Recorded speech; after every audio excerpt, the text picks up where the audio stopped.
মোহাম্মদ হান্নান বিশ্বাস, গ্রাম আগদিয়া, নড়াইল। আমি আগদিয়া জুমলা মাধ্যমিক বিদ্যালয়ের সহকারী শিক্ষক।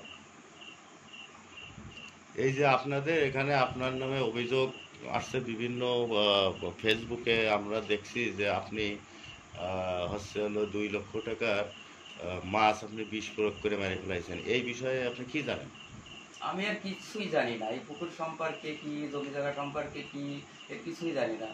এই কবে কি হলো, কখন হলো, এ সম্পর্কে আমি স্কুলে গেছি ওই দিন। স্কুলে যাওয়ার পর আমাকে বাড়ির থেকে, বাড়ির পাশে যেহেতু বাড়ির পাশের পুকুরে ঘটেছে, অবশ্যই বাড়ির থেকে জানাবি যে এরকম মুখের হানিফ বিশ্বাসের পুকুরে এরকম কারা বিষ দিয়েছে, লোকজন আসছে দেখলাম।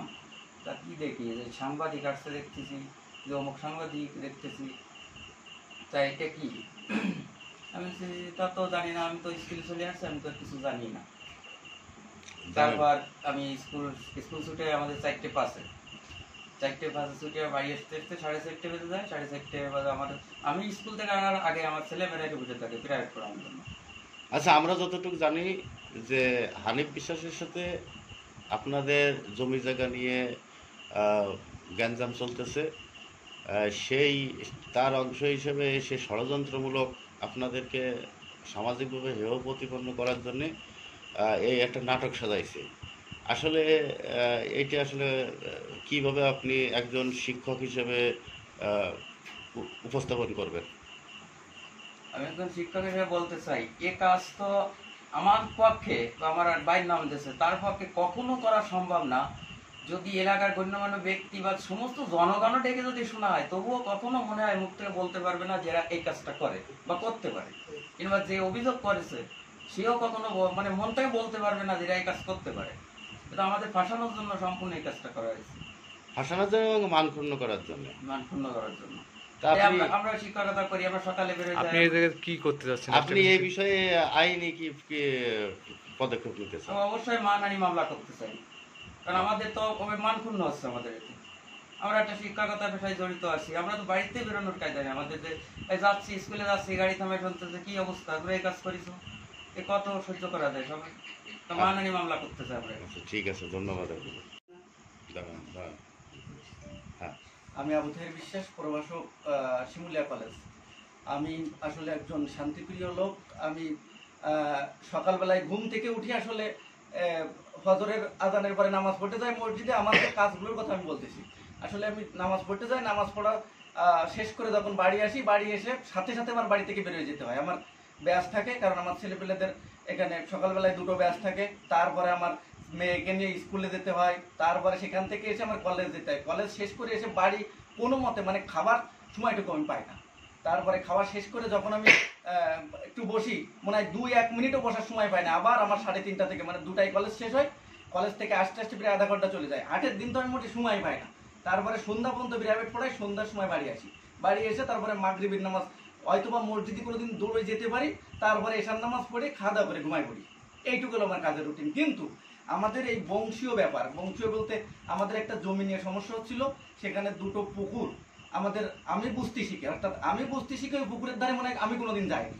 2টো পুকুর আমার এই বাপ চাচাদের, অর্থাৎ আমাদের 3 দাদার ভাগে, সমান ভাগে 2টো পুকুর। আজকে 11 বছর একটা জমির জেদ ধরে আমাদের এই বিঠে জমিতে 11 শতক একটা জমি আছে, যে জমিটা আমাদের নামে রেকর্ড, আমাদের বাপ চাচাদের নামে রয়েছে। এখন সে জোরপূর্বক সেটা মানে দখল করার স্বার্থে সে যখন ইউপি মেম্বার হয়েছিল সেই সময় মানে এত খারাপ ব্যবহার করলো যে এখানে পুকুরের দ্বারা এসলে যে হাত ভেঙে ফেলাই দেবে, পা ভেঙে ফেলাই দেবে। নাম কি তার? নাম হানিফ বিশ্বাস। আচ্ছা, হানিফ বিশ্বাস। সে মানে আমাদের এই 11 শতক জমি ছেড়ে দিতে হবে, না হলে পুকুরের দ্বারা যাওয়া যাবে না। আসলে জমিটা আমাদেরই। এই যে সেই জমির কার্যক্রম চলতেছে।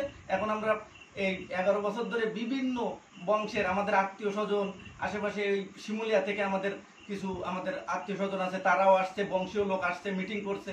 কিন্তু কোনো মিটিংয়ে সে অংশগ্রহণ করে না বা সে মানতে চায় না। সে কোনো জায়গায় সমাধান হয়নি। বংশীয় লোক, তোমাদের লোক, আমরা কি করবো, সমাধান আমরা দিতে পারবো না। এইভাবে চলতেছে। ঠিক গত 2 মাস আগে যখন আর্মি যখন তাদের দায়িত্ব নিল, তখন আমরা ভাবলাম যে আমাদের আসলে এই অবস্থার ভিতর থেকে আমরা যদি আর্মির একটু জানাই যে আসলে তারা কোনো ব্যবস্থা নিতে পারে কিনা। আমরা আর্মি ক্যাম্পে আমার বাপ চাচারা আসলে এই বিষয়ে এই আমাদের তিন, অর্থাৎ আমার আব্বা, তারপরে আমার বড় চাচা আইব আলী বিশ্বাস, তারপরে মেজু চাচা সত্তার বিশ্বাস, এই তিনজনই যায়। আমাদের তো সময় হয় না দিন ভরে, আমাদের তো টিচিং পেশা, আমাদের দিন ভরে টিচিং করতে হয়, সেখানে রেগুলেশনের মধ্যে চলতে হয়। তারপরে গেল আর্মি ক্যাম্পে গেলে অভিযোগ যখন ওখানে উপস্থাপন করতে গেল, তখন আমি দেখলাম যে উপস্থাপন করে আসছে। আমার বললো ওদের অভিযোগ তো দিয়ে আসছে, এখন কি হবে তো জানি না। এখন পরে 1 সপ্তাহ পরে সেখান থেকে আবার ডাকছে, ডাকার পরে এনারা আবার গেছে সেখানে বলতেছে আসলে এই অভিযোগটা আমাদের না, আচ্ছা, এটা আমাদের না, এটা দিতে হবে যারা বলে থানায় দিতে হবে, অথবা টিওনো বা ইউনোর জানাতে হবে, অথবা ভূমি অফিসে জানাতে হবে।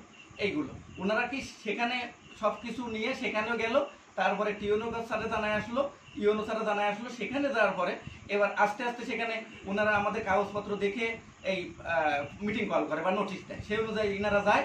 আসলে ওনাদের কাজ ওনারাই করতেছে, এর ভিতরে আমাদের এই যে আমরা যে মানে তাদের ছেলে মেয়েরা এরা এর ভিতরে কোনো ইনভলভ নেই কোনো ক্ষেত্রে। মানে এর সাথে আমাদের মানে জমির ব্যাপার, বংশীয় জমির ব্যাপার তো সমস্যা থাকতেই পারে না বিষয়টা ওটা না।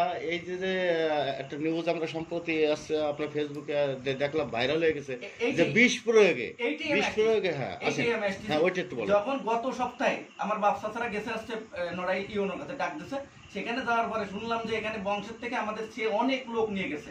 নিয়ে যাওয়ার পরে সেখানে মিটিং হয়েছে, সেখানে সে কাগজপত্র দেখে ইউনো স্যার দেখেছে যে আমাদের মানে জমিটা আমাদেরই, আমাদের নামে রেকর্ড, আমাদের নামে রয়েছে, তাদের কোনো কাগজপত্র নেই। তাদের কাগজ শো করতে বলে কোনো কাগজ নেই, মুখে মুখে আওয়াজ বদল করা।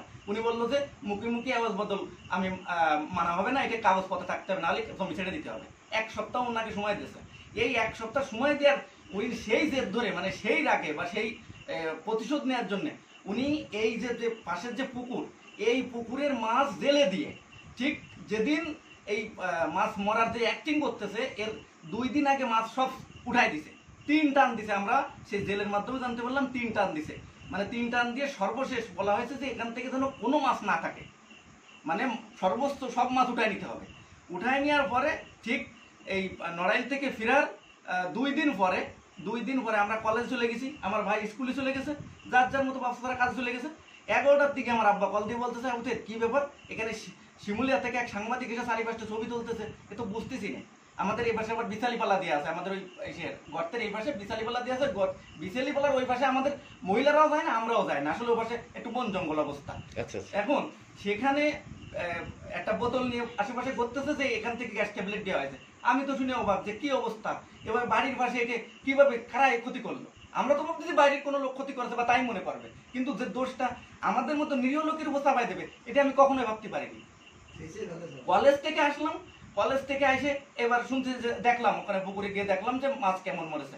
মাছ এখানে সাংবাদিক তার পোস্টে করতেছে 2 লক্ষাধিক টাকার মাছ মারা গেছে। এখানে মাছ মারা গেলে সর্বোচ্চ চারা মাছ, মানে কয়টা চারা মাছ হয়তো বা মারা গেছে মনে হয়, ওইটা উঠাই দেওয়ার পরে কিছু মাছ থেকে গেছে অথবা 1 কেজি বা 2 কেজি বা 1.5 কেজির মতো ওখানে চারা মাছ ছেড়ে দিয়ে সেই মাছের উপরে গ্যাস ট্যাবলেট। আর আমি একটা মানে অভিযোগ করতেছি যে এখানে যে গ্যাস ট্যাবলেট মারা হলো, রাত কেউ অভিযোগ করতেছে, সাংবাদিকরা বলতেছে 1:30টার সময় রাত 1:30টার সময় গ্যাস ট্যাবলেট দিচ্ছে আমার চাচা আইব আলী বিশ্বাস। তার ভিতরে আমরা 2 জন এখানে কিভাবে ইনভলভ হলাম?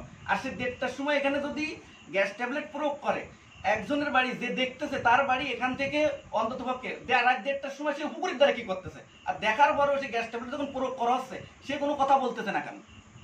সেই ব্যক্তির নামটা কি? সে ব্যক্তির নাম হৃদয়। সে আবার কি করে? সে ও মানে কৃষি কাজ করে হয়তো। আচ্ছা আচ্ছা। আর তার বাড়ি আছে, তার বাড়ি থেকে আরো অনেক দূরে, 2টো পুকুর বাদে একটা বাগানের। আচ্ছা যাই হোক, আপনাদের বিরুদ্ধে যে ষড়যন্ত্র যে আসছে হলো ষড়যন্ত্র হচ্ছে আপনাদের সামাজিকভাবে আপনাদের প্রতিপন্ন করার জন্য, এই ব্যাপারে দেশের প্রচলিত আইনে মানহানির মামলা করার বিধান রাখছে সরকার। আপনারা এ ব্যাপারে আইনি কোনো পদক্ষেপ নেবেন কিনা? আমরা শিক্ষক মানুষ, আমরা শান্তিপূর্ণ লোকজন, আমরা শিক্ষকতা করি ছেলেপেলে মানুষ করার জন্য, মানুষ গড়ার কারিগর কিন্তু আমরা ছেলেপেলেদের ভালো কিছু শেখাই, চুরি করবে না, খারাপ কাজ করবে না। এই কাজ আমাদের পক্ষে আসলে এই গ্রামের মানুষ বা কেউ এটা বিশ্বাস করবে না, এটা বিশ্বাস করা সম্ভব না। আর যারা বলেছে তারা মনে প্রাণে বিশ্বাস করে না যে আমরা এই কাজ করতে পারি। আসলে এইরকম মানে সাধারণ মানুষ বা একটা শিক্ষক মানুষকে যদি বিনা কারণে এরকম দোষারোপ করা হয়, তাহলে এইভাবে আসলে দেশ থেকে আমার মনে হয় না কোনো নীতি নৈতিকতা কিছু থাকবে। এভাবে আমরা যদি এভাবে মন ভেঙে যায় যে আসলে আমাদের টিচিং পেশা আমাদের মহৎ পেশা, সেটি আমরা যদি ঠিকমতো আমাদের নিজেকে প্রয়োগ না করতে পারি, এরকম যদি আমাদের বিনা কারণে আমার চাষা, এটা আমার চাষা, সে বিনা কারণে যদি আমার একটা মানে তার নিজের স্বার্থ হাসিল করার জন্য যদি আমাদের দোষারোপ করে দেয়, এখানে আমার কলেজ থেকে বাড়ি থেকে বেরোনোর পরে রাস্তাঘাটে আমার স্টুডেন্ট জিজ্ঞাসা করে, স্যার কি অবস্থায় কি ভিডিও দেখতেছি, এখন তো মোবাইল সবাই চালায়, দেখতেছে ফেসবুকে অবস্থা, এ তো মানহানি বলতে কি আমার তো মানে আমি বাড়ি এসে কথাই বলি নাই কয়দিন, যে সম্মান, যে আমার যাদের আমি সম্মান করি, রাস্তাঘাটে গেলে নামাজ পড়ে আসছি, সালাম দিচ্ছি, সালাম প্রয়োগ করতেছি, এদের কত সম্মান করি আমি তাদের, মানে আমি এমনও করি যে অনেক সময় রাস্তাঘাটে দেখলে আমি মাথা নিচে করে হাঁটতেছি। আর আচ্ছা, তারাই যাই আমার হোক, সম্মান। যাই হোক, আপনি কি মানহানি মামলা করতে চান? অবশ্যই আমি এখানে মানে এমন লোক আমার বিরুদ্ধে মানহানির একটা মানে বিষয় নিয়ে কথা বলেছে, এতে মানহানির মামলা তো আমি অবশ্যই করব। এত বড় একটা বিষয় যেটা আমি করিনি কোনোদিন, আমি এর সাথে কোনোদিন জড়িত না, বিগত রেকর্ডে আমার জীবনে কোনোদিন এরকম নেই যে আমার নামে কেউ এরকম বলতে পারেছে, ছাত্র জীবন থেকে এই পর্যন্ত আমি একটা শান্তিপ্রিয় লোক। আচ্ছা, ঠিক আছে, লাইভ বলে দিন। মোহাম্মদ আইয়ুব বিশ্বাস, পিতার নাম? পিতা মৃত্যু আমজুদ্দিন বিশ্বাস, আপনার গ্রাম কোন জায়গায়? আদিয়া। আপনার ওই সমস্যাটা কি সেটা আমার তুলে ধরুন। সমস্যাটা বিগত 8-9 বছর আগ ধরে আমার দুটো পুকুর জোর করে খাই আসতেছে ওই হানিফ বিশ্বাস। শুরু করেন। হানিফ বিশ্বাস জোর করে খাই আসতেছে। এখন আমরা বিভিন্ন রকম গ্রামের সালিশ দরবার করে আমার কোনো পথ হয়নি। তারপরে মাতুপাড়া কাছে তোমরা একটা আইন আশ্রয় নাও, তখন আমরা আর্মি ক্যাম্পে একটা অভিযোগ দিই 8 তারিখে। কত মাসের আগে? হচ্ছে 7 মাসের 8 তারিখ। হ্যাঁ, তারপরে অভিযোগ দিলি উনি 10 তারিখে আমার ডাকাছে আর্মি ক্যাম্পের থেকে। ডাকায় নিয়ে আমার বললো যে আপনি ওই যেহেতু জমি জমা নিয়ে সংক্রান্ত ব্যাপারে আপনি এসিল্যান্ডে একটা অভিযোগ দেন। তখন আমরা 12-13 তারিখে গেলাম। তার আগে 11 তারিখে আমার একটা হুমকি আমি দিতেছে, আমি আর্মি ক্যাম্পে কেস করছি। তাই তখন ওই হানিফ বিশ্বাস, আচ্ছা, তারপরে আমাদের 3 বাইরে এবং এই গ্রামতে একদম শেষ করে দেবে, সহায় দেবে। তখন আর্মিকে বললাম যে আমরা তো এই অবস্থা, আপনারা তো করছেন, আর্মি এসিল্যান্ডে দেন, তা আমরা তো বাইসি থেকে তো দেবো। তখন ওনারা বললো যে আগে থানায় যে জিডি করবেন, তারপর আপনারা অন্য জায়গায় যাবেন। তখন থানায় যে জিডি করেছি, জিডি করে তারপরে এসিল্যান্ডে গেলি। এসিল্যান্ড বললো যে আমার কাছে না, এটা ডিসি সাহেব সাহেব একটা ইয়ে আছে, ইউনো স্যারের ওখানে আপনারা এই দরখাস্তটা অভিযোগ করেন। তখন ইউনো স্যারের কাছে করেছি। উনি 1ম তারিখ সময় এনেছে, 2য় তারিখ এই 26 তারিখে দিন ছিল। 26 তারিখে দিন থাকলে উনি কাগজপত্র দেখাতে পারেনি, বলতে যে আমি জমির পরিবর্তে জমি খাই, তাদেরকে তার কাগজ দেখাও। তাহলে মৌখিক। আচ্ছা, বিষয়টা ওটা না, পাইছি সে অভিযোগটা করছে আপনি হানিফ বিশ্বাসের পুকুরে আপনি বেশ বিষ প্রয়োগ করেছেন এবং তার 2 লক্ষ টাকা ক্ষতিগ্রস্ত হয়েছে। এই বিষয়ে আপনি কি বলেন? ওই 26 তারিখে যেদিন কেসের দিন ছিল আমাদের, ওই দিনও কাগজপত্র কিছু দেখাতে পারেনি। দেখাতে না পারলে তখন ইউনো স্যার বললেন যে তুমি তো কাগজপত্র দেখেন, তোমার জমি ছেড়ে দিতে হবে। তা বললো যে ও কিছু না বললে চলে আসলো। 27 তারিখ গেছে, ওই 28 তারিখে এই ঘটনা ঘটেছে। ওই পরিকল্পিতভাবে এই ঘটনাটা ঘটায় আমার নাম দিচ্ছে। আপনার নাম বলতেছে, আপনার নাম সহ কার নাম বলেছে? আমার নাম সবাই নেটে দেখতেছে আর কি। ওই আমার ভাই বউ আবু তাহের প্রভাষক শিমুলিয়া কলেজের, আর হচ্ছে হাই স্কুলে শিমুলিয়া হাই স্কুলে আমার ভাই দুটা ওই হান্নান বিশ্বাস। এই 3 জনের নাম আমরা দেখতেছি ওই নেটে।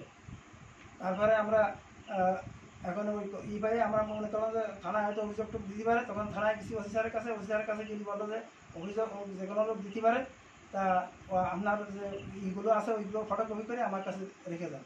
সেইভাবে আমরা রেখে চলে আসি শনিবারে, এই শনিবারে।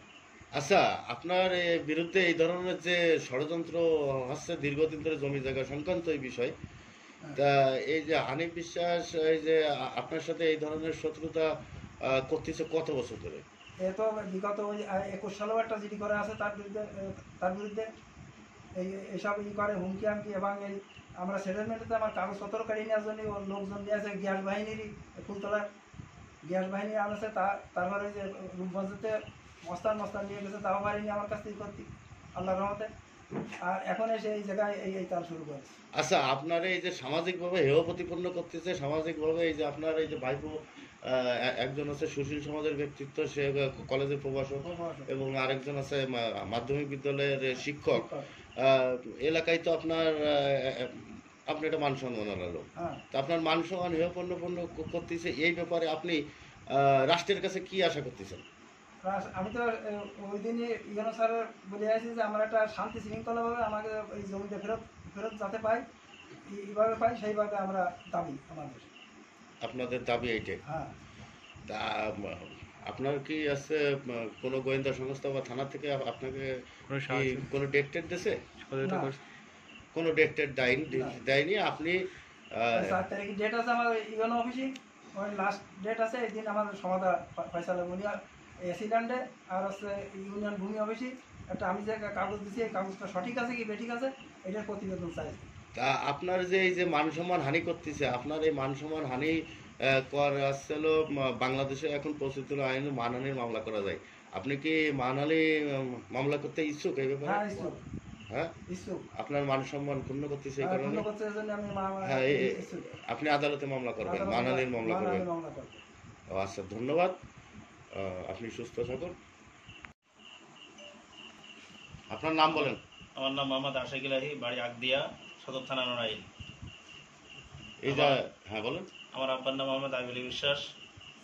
গত 2-3 দিন আগে আমি বাড়ি ছিলাম না, আমি একটা মাদ্রাসায় শিক্ষকতা করি, সেখানে গেছি। পরে হঠাৎ করে বাড়িতে আসছি 1টার দিকে।